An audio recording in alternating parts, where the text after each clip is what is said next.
Star plus की serial ये रिश्ता क्या कहलाता है में दादी सा ने अरमान को रिस्पॉन्सिबिलिटी दी थी कि वो रूही के लिए मानव को देख कर आए, लेकिन अरमान वहाँ जाता ही नहीं है।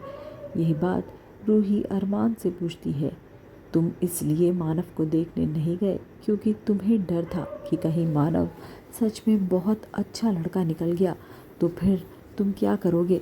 फिर तो मेरी शादी उससे हो ही जाएगी ना। और तुम नहीं चाहते कि मेरी शादी किसी और से हो क्योंकि तुम नहीं चाहते कि मैं तुम्हारी नज़रों से दूर रहूं। यही बात है ना। इसका मतलब ये भी है कि तुम अब तक मुझे प्यार करते हो।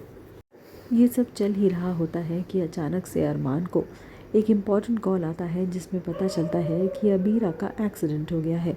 अरमान रूही को छोड़कर तुरंत वहाँ से दौड़ता है और अबीरा के पास पहुँच जाता है। अबीरा हॉस्पिटल बेड पे होती है। अरमान उससे कहता है कि तुम्हें आराम करना चाहिए।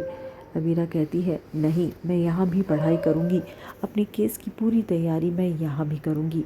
और तुम अगर ये सोच रहे हो कि तुम्हारी ये सब एक्टिविटीज़ से, तुम्हारे ये सब कहने से मैं डिस्ट्रैक्ट हो जाऊंगी, तो ऐसा बिल्कुल नहीं है, क्योंकि मैं अपनी मम्मा का सपना पूरा कर कर ही रहूँगी। मैं इस केस को जीत कर ही रहूँगी। ये सुनकर अरमान और भी गुस्सा हो जाता है और कहता है, तुम्हें समझ नहीं आता, तुम्हें आराम करना है।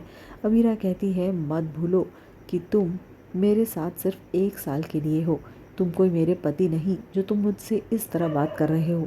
गुस्से गुस्से में अरमान कहता है, मैं तुम्हारा पति ही हूँ और मैं ऐसा ही ऑर्डर दूंगा तुम्हें।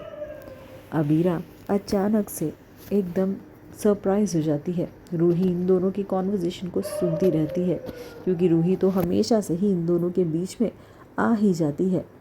और जब वो देखती है किस तरह बातें करते करते एक बार फिर अरमान और अबीरा एक दूसरे के एकदम करीब आ जाते हैं, तो रूही को अपनी आंखों पर यकीन नहीं होता। यही सब आप देखेंगे आने वाले एपिसोड में। इस सीरियल से जुड़े रहने के लिए हमारे चैनल को फॉलो ज़रूर करें।